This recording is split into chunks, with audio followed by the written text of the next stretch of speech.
Hey there, people. Got another top 10 list today. This one was suggested by, I think it was Cal Delta Piper. If I'm wrong, I'm wrong. Top 70s bands. That requires a little definition. I mean, if we're talking about bands that existed in the 70s, you've got Black Sabbath, ABBA, KC and the Sunshine Band, Commodores, Kansas, Kiss, Pink Floyd. It goes on and on. It's extremely difficult to throw everything that existed in the 70s in one big hopper and bring out the best of it, because there were so many different styles of music that were being played, even within rock and roll. I mean, you had heavy metal, hard rock, arena rock, psychedelic rock, what I would call classic rock, arena rock. You had progressive rock was coming out. You had yacht rock, or grandfather rock, or whatever you want to call it, dad rock. You had the advent of disco, punk, new wave, all the stuff that was going on. And there was a lot of good stuff. The 70s was by far the best decade in music. But for me, when I think of the term 70s band, it has a very distinct meaning for me. I mean, there were bands that absolutely ruled the 70s, like Led Zeppelin, but I don't consider them a 70s band. They were what they were. They were their own thing. And then there were bands like the Eagles, absolutely dominated record sales in the 70s and, for years after. But they're not 70s rock to me. It was a different genre. They had their own thing going. Pink Floyd put out some of their best stuff in the 70s. You can go on with a lot of these bands, but they just don't fit what I consider 70s rock. So what do I consider 70s rock? It's music that sounds like Keith Richards looks.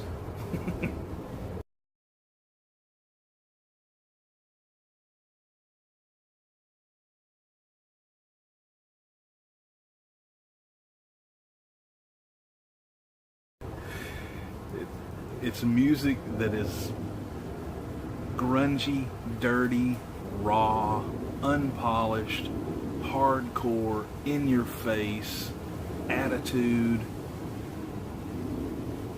good, solid, down to earth rhythm and blues rock and roll. Just good, hearty music. And that, when I thought about that, music that sounds like Keith Richards looks, that was just the perfect example for my own definition there. I'm going to put some photos up of these bands if I can. If I can't, then ignore that last statement, but you'll see what I mean. So, and some of these bands aren't particularly well known, or they don't show up on a lot of lists like this, I don't think, but they were extremely influential in rock and roll later on. They influenced a lot of what came after it. So let's just jump right in, shall we? So there was a band in the 60s called the Small Faces. And they had, their main guy was Steve Marriott. Steve Marriott quit the Small Faces. They were kind of a mod, psychedelic kind of thing going on. Itchy Park was one of their big songs. Anyway, Steve Marriott got fed up with it and left to form Humble Pie with Peter Frampton and a couple of other dudes. Much heavier, rawer sound. The guys that remained in the Faces wanted to keep playing music, so they recruited, and that was Ian McLagan on keyboards and Ronnie Lane on bass. So they recruited a couple of other fellas guy named Rod Stewart and a guy named Ron Wood, who had been with the Jeff Beck group, and they shortened the name of the band to just Faces. Faces put out 4 albums before Rod Stewart became Rod Stewart and did his Do You Think I'm Sexy thing. Those 4 albums are probably 4 of the most influential rock albums that were ever recorded. There's a lot of bands that point to the Faces as being something that inspired them, and I tend to agree. Faces had some great music, had some absolutely great music. All right, number 2 on this list, the band that caused the definition here, I think the Rolling Stones.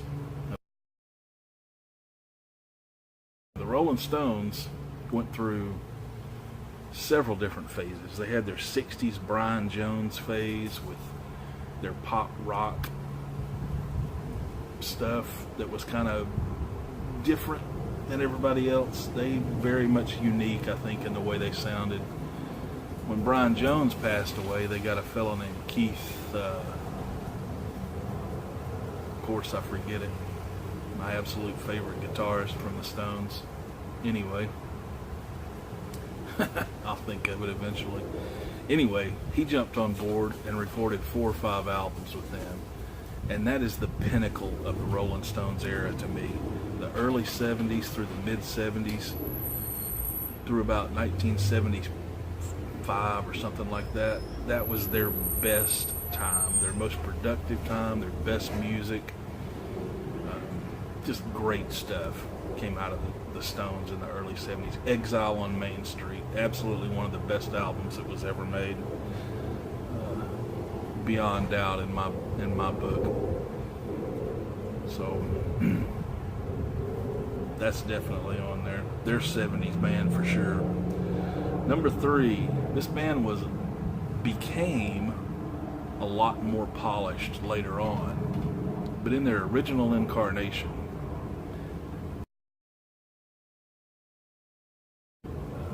Little Feat was an absolute perfect example of 70s rock and roll. You had Lowell George, Paul Barrere, Bill Payne, 2 guitarists and a piano player, and then the rest of the group, whose names are harder for me to remember. But those core guys, those 3 guys, made some absolutely fantastic music. If you've never really gotten into Little Feat, listen to their first 3 or 4 or 5 albums, and unless something's wrong with you, you'll become a convert. I think Lowell George is probably one of the most underrated frontmen and guitar players of all time. He played slide, he did all kinds of different stuff, but man, they were fantastic. Number 4 on this list, Grand Funk Railroad. Grand Funk Railroad. They may be the consummate 70s band. They fit this category perfectly. A 3-piece band for quite a while, and they eventually added somebody else. But man, in their first few albums, again, were just like monsters. They were just raw, dirty, down in the dirt rhythm and blues rock and roll stuff, and it's just great. I mean, they were a little bit harder edge than some of these that I mentioned before. They had a little bit more punch to their music, and it just fit the time perfectly. You just can't beat that stuff. This next band, they had a little bit of glimmer, a little bit of shimmer to them, but at their core, they're just a rock and roll band. I mean, there's not much else can be said about that. They may even be, in some lists, the American rock and roll band, and that's Aerosmith. Their first 4 or 5 albums, it's hard to pick a favorite. for me, my favorite is Rocks. I think it was their 4th or 5th album. And it's just got some killer stuff on it. And it's just hard, raw, just pounding rhythms and just great riffs and great vocals and everything about it. Fantastic album. And the first 3 are the same way. Aerosmith, Get Your Wings, Toys in the Attic, all good stuff. Great music, great band. They'll never be matched. This next one's also a 3-piece band. This was one of the members' bands before he went on to much bigger things with another band that didn't make this list, but this one is the James Gang. That was Joe Walsh's outfit before he joined the Eagles. And the reason he joined the Eagles is because they understood just what he was and what he could bring to a band, and he brought it heavily to the James Gang band. They were a great group. You don't really hear a lot about the James Gang. You don't hear a lot of people talk about them. You don't hear a lot of them on the radio. But if you go look up some of their videos and some of their music, and you put yourself back in like 1973, 72 time period, 74, whatever, you can feel it. And it just, their music will just pulse through you. It's some great stuff. Number 6, 7, whatever it is a great band from Ireland, Thin Lizzy. Thin Lizzy, Phil Lynott, Gary Moore was in there. He wasn't in the original one, but they put out some stuff that just doesn't get heard. I mean, you hear Jailbreak and The Boys Are Back in Town, I'm Just a Cowboy. That's about the only 3 songs you ever hear on the radio by Thin Lizzy. And they've got such a good catalog. They've got some really good stuff. And give them a listen, man. Thin Lizzy very much deserves to be on this list. These last 3, I had a hard time narrowing down. I'll tell you, those 6, 7 came easy. But these last 3, I had to think and shuffle around and stuff like that. And these are a little bit different than the other 7. A little bit different, but I still think they fit the bill. The Band. Canadian band. Everybody thinks they're Southern rock. Well, Levon Helm was the only American in the band, so they were Canadian. And man, they had a sound unlike anybody else. And music from the Big Pink, great album, fantastic album. Everything they did live, they were a great live band. They put some good stuff out on records, but they were a fantastic live band. I think they had 2 of the best keyboard players ever. They had one of the best drummers in rock and roll. Very understated, but he had a very unique style.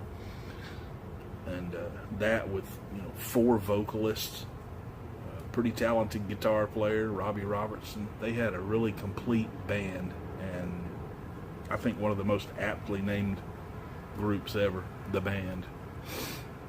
Love The Band. Number 9, Traffic. Steve Winwood, Jim Capaldi.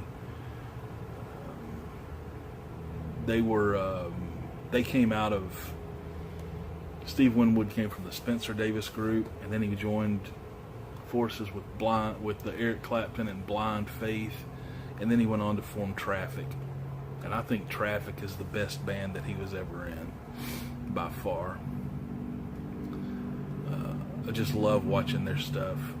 Anything live by Traffic just slays me. They got some really, really, really good music. I had the pleasure of getting to know and working with a guy who he filled in for him on drums on a tour, and then they actually hired him to be the drummer on their next album. And he was one of the Muscle Shoals sound, and Roger Hawkins is his name, but he's a good guy. He fit right in with them, but they were a great band. I think Steve Winwood, he's my favorite rock vocalist ever. I think he's probably one of the most underrated guitar players out there. He can sit on stage with Eric Clapton and hold his own just as well as anybody else. They fit very well together. That Winwood and Clapton tour that they did, or reunion, or whatever you want to call it, had some great stuff in it. So Traffic. And last but not least, although most of this band's catalog came in the 80s, 90s, and 2000s, most of everything that they're known for came from that era. Some of their best music was on their first 4 albums, and that happened to fall in the 70s. That was a guy named Tom Petty, and the Heartbreakers were his band. And just good old down-home, great American rock and roll music. Not much else can be said about Tom Petty. He's just an absolute classic. And he fits on this list as well as any of those other bands that I think. He made some great music in the 70s. Go back and look at the first 3 or 4 albums, and you'll see what I mean. Some of their best songs came off those first 4 albums. But that's all I got for you. Top 10 70s bands. There's a lot more content to be drawn from this type of a thing. 70s music. There's some amazing stuff out there. You think, how could you have a great 70s band list and not put Led Zeppelin or Pink Floyd or Black Sabbath? Well, they're on other lists. Well deserved. They're no slouches, I'll put it that way. And they're some of my favorite bands. All 3 of those are some of my favorite bands, along with many others. Like I said, the 70s was an absolute treasure for music from beginning to end. I think the best era, the best 10-year span of music came from about 1968 to 1978, 67, 77, somewhere in there. So, there you go. Whoever suggested this, thank you much. I really had fun putting it together. Got to listen to a lot of good music, going back and revisiting some of this stuff. I've been on a Faces kick for 2 weeks now. Good stuff. So you guys have a good day. Take care of yourselves. Stop with all the crazy crap.